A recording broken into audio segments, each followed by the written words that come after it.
Tapi sebelum itu, apa kata kita ke media sosial kita, apa yang sedang tular Fitri kita? Okey, ada kami antara lain akan memberikan kepada anda tentang tadi terkongsikan gelagat orang ramai di Bazar Ramadan, sampai ada yang makan, sampai ada yang muntah, bimbang juga ya.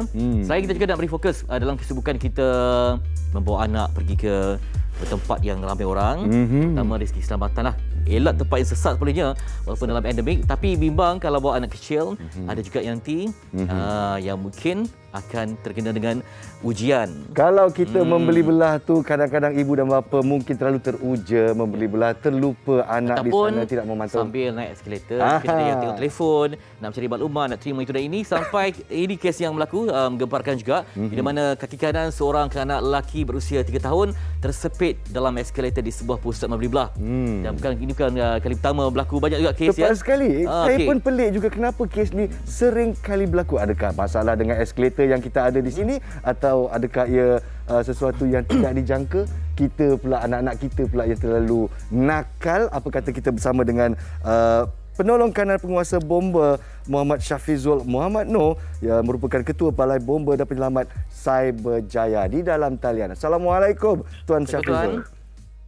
Waalaikumsalam warahmatullahi wabarakatuh dan Fitri. Oh, kita sebagai ayah bila terbaca tular di media sosial tentang kes tersepit kaki ni, kita pun sebagai ayah terperanjat juga. Jadi mungkin Tuan Syafizul boleh terangkan macam mana perkara ini boleh berlaku dan kenapa ia sering kali berlaku?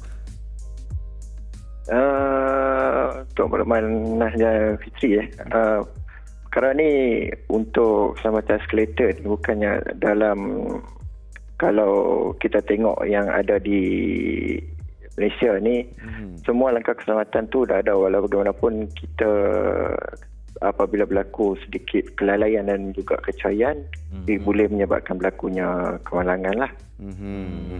Baik Tuan, sebagai orang awam, sekadanya mendapati ini berlaku di depan mata, apa yang boleh dibuat sementara menunggu ketibaan daripada pihak bomba untuk menyelamat? Sebab kita pun kadang panik ya. Bapa pun panik, orang sekeliling pun panik. Jadi terbiar saja begitu. Jadi mungkin ada ilmu asas lah sebelum profesional pihak bomba yang membantu Tuan. Secara asasnya, pertama sekali kita kena tenangkan mangsa lah. Apa yang ada di kawasan, di lokasi kejadian, kena immediately.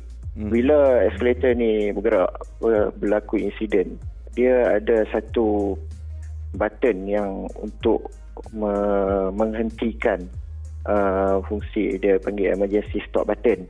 Benda tu kita kena buat dulu. Kita kena stopkan dulu eskalator tu daripada bergerak, and then kita kena tenangkan mangsa supaya dia tak panik dan tidak meronta-ronta lah. Sebab bila dia dah tersepit ni, dia boleh menyebabkan luka yang lain bila dia meronta-ronta. Baiklah, jadi kita cuba tenangkan mangsa kalau kita ada berada di kawasan tersebut, dan emergency stop button sangat-sangat penting. Itulah yang dilakukan di sini ya. Kalau tidak, tak tahu apa yang akan terjadi kepada budak ni. Tuan juga amat penting kepada faktor itulah anak-anak, penjaga ataupun nilai ke ibu bapa juga amat penting. Sebab bila nampak je eskalator, memang automatik akan bersiap sedia lah sampai selamat pada bawah sampai ke atas. Jadi itulah kadang-kadang tergelincir juga. Ada juga yang mungkin pelbagai lah, mungkin anak kiri kanan terkawal. Untuk saya mungkin ada tips untuk ibu dan bapa di luar sana. Kalau apa yang saya perasan daripada visual, kita nampak kebanyakan selipar getah ataupun yang jenis sandal yang selalu tersepit di sini. Mungkin pendapat Tuan Syarul?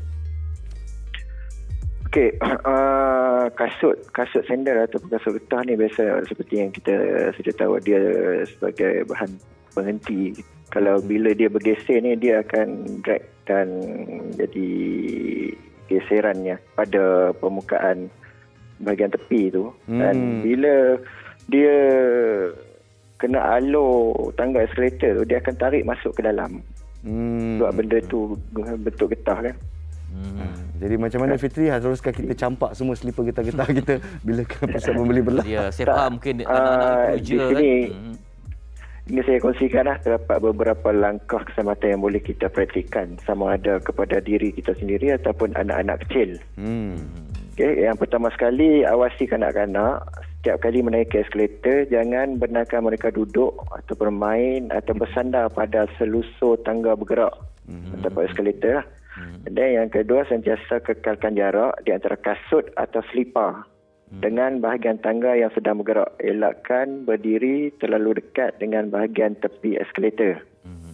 Dan setiap kali melangkah, perhatikan pakaian yang bertali atau labuh agar tidak terperangkap di antara alur eskalator. Ini yang selalu kita kena tengok lah. Tali kasut dan juga pakaian-pakaian yang labuh, especially kasut. Pakaian labuh seperti seluar dan juga kain lah. Sentiasa pandang ke hadapan dan pegang kuat pemegang tepi eskalator. Larang kanak-kanak daripada memegang susur tangan kerana pergerakannya yang laju boleh mengejutkan mereka lah.